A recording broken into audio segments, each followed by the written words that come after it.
E agora? Eu estou indo ao jardim por um momento. Pai, passe de mim esse cálice. Deixe esse cálice passar de mim. Gotas de sangue. Deixe esse cálice passar de mim.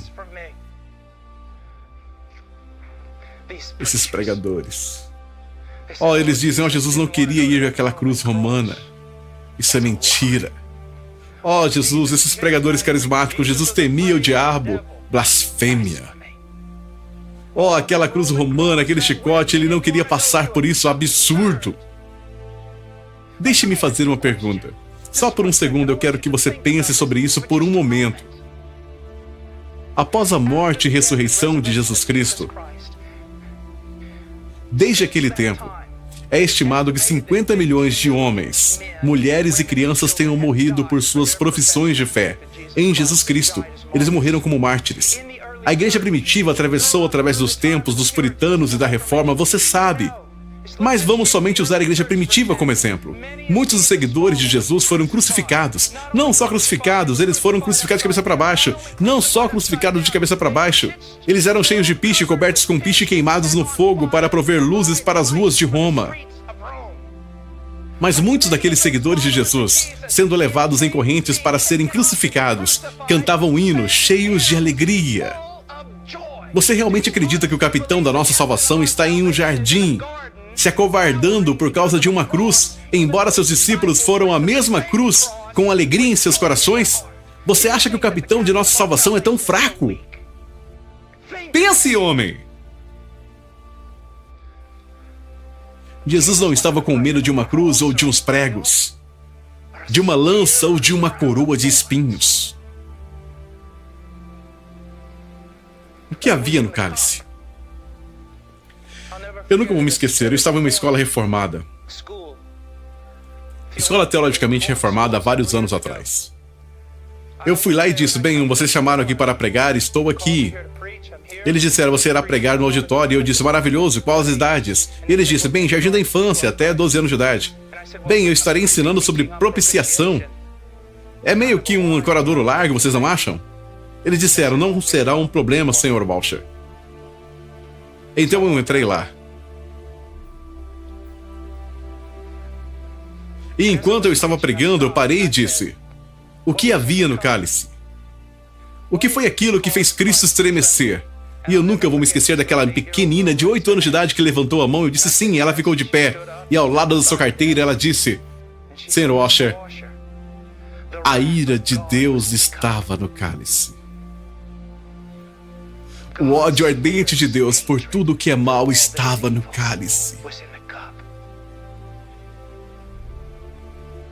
Uma cruz de madeira? Todos os homens estão debaixo da justa e ardente ira de Deus, por causa das suas desprezíveis perversidades. Alguém tinha que beber daquela ira. Jesus Cristo naquele madeiro carregou a culpa de seu povo e permaneceu em seu lugar. Então todo santo e justo ódio, ira, julgamento e justiça de Deus, como uma luz branca, cegadora, veio esmagando sobre a cabeça de seu filho unigênito. Você nunca leu? E o Senhor teve prazer em esmagá-lo, triturá-lo ao pó. Imagine por um momento uma represa de 10 mil milhas de altura, 10 mil milhas de comprimento, e você está parado embaixo disso, uma milha distante dessa parede. E em um segundo, de repente a parede é lançada para longe, e toda aquela água vem esmagando sobre você. Mas justo antes de alcançar seus pés, o chão se abre e te engole. Então a ira de Deus destinada a pessoas. O Filho de Deus tomou aquele cálice da mão de seu Pai, e ele tomou cada gota. E quando ele clamou, está consumado, ele virou o cálice e nem uma gota caiu.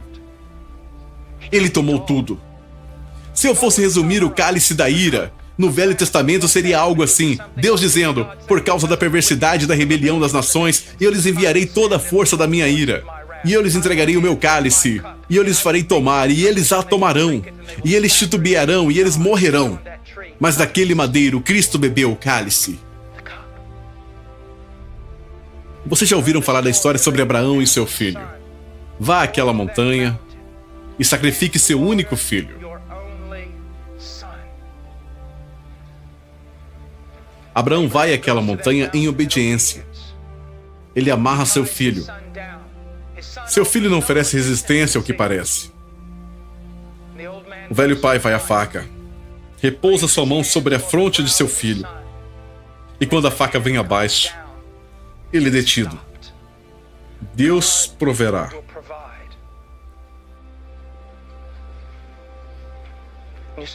E então, que linda história, ali estava o animal preso por seus chifres num arbusto.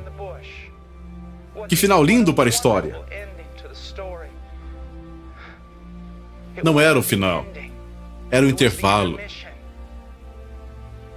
Centenas de anos mais tarde, num morro chamado Calvário, Deus, o Pai, deitou sua mão na cabeça de seu filho unigênito e o sacrificou. Alguém tinha que morrer. Você vê, esta é a cruz que todos os pregadores modernos põem no fundo da loja, e não na vitrine da frente. Porque é uma coisa vergonhosa, é uma coisa terrível, é uma coisa horrível. Alguns de vocês estão se olhando um para o outro como que dizendo: eu nunca escutei algo parecido antes. Absolutamente, e é por isso que a cruz tem tão pouco poder em sua vida. Isso é uma coisa horrível, uma coisa desprezível. Não é o tipo de coisa que você usa ao redor do pescoço. Alguém tinha que morrer. A justiça tinha que ser satisfeita. Para demonstrar amor, Deus tinha primeiro que afastar o pecado, e só havia um jeito de fazê-lo: a morte do Filho unigênito de Deus. Ele morreu. Você vê, a vida cristã é sobre isso. Paulo diz em Romanos capítulo 12, ele implora as pessoas, ele diz: rogo-vos. Como um pastor rogaria a uma amada congregação, ele diz: rogo-vos. Para quê? Para entregar as suas vidas, para oferecer as suas vidas como sacrifício vivo e santo e aceitável a Deus. Mas Paulo dá a motivação. Ele diz para entregar a sua vida por causa baseado nas misericórdias de Deus. E sobre o que ele está falando? Sobre o que lhe motiva para entregar sua vida a Cristo através das misericórdias de Deus. Mas em Romanos capítulo 12, as misericórdias de Deus se referem aos primeiros 11 capítulos do livro de Romanos. Aonde nos primeiros 11 capítulos do livro de Romanos, Paulo explica tudo o que Deus tem feito por nós em Cristo. E ele pensa, uma vez que Deus tem feito tudo isso em Cristo, agora entregue sua vida a Ele. E quanto mais você conhece desta cruz, mais você se entrega a apresentar sua vida a Ele. Ele já não é mais um pequeno acessório que você põe em sua vida para fazê-la melhor. Ele é a sua vida. Você é consumido por Ele. Você é constrangido por Ele. Cada pensamento, cada julgamento, cada palavra, cada coisa que você faz. Por que você faz isso, Senhor? Por que você faz aquilo, Senhor? Porque Cristo derramou seu próprio sangue pela minha alma. O amor de Deus em Cristo me constrange. Ele morreu.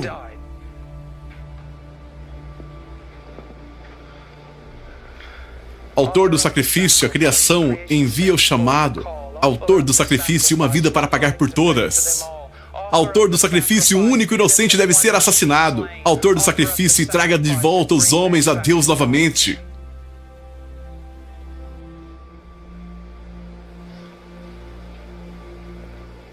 Ele morreu.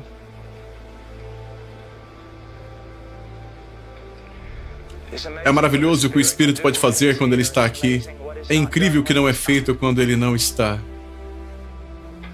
Mas Cristo morreu. Aquelas palavras deveriam ser suficientes para quebrar o seu coração em 1000 pedaços e te lançar ao chão para adorar a Cristo. Ele morreu por você. Mas Paulo nos diz, as Escrituras nos dizem, que ele não permaneceu morto.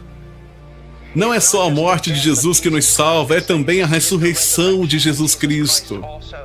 Há uma grande parte da história. Se ele estivesse permanecido morto, não haveria nada. Não haveria esperança, todas as coisas colidiriam em pedaços. Mas Deus reivindicou seu Filho unigênito, ressuscitando-o dos mortos. E ressuscitando-o dos mortos, Deus colocou seu selo e nos disse, publicamente declarando através da ressurreição de Jesus Cristo, que seu sacrifício era suficiente para expiar os pecados de seu povo.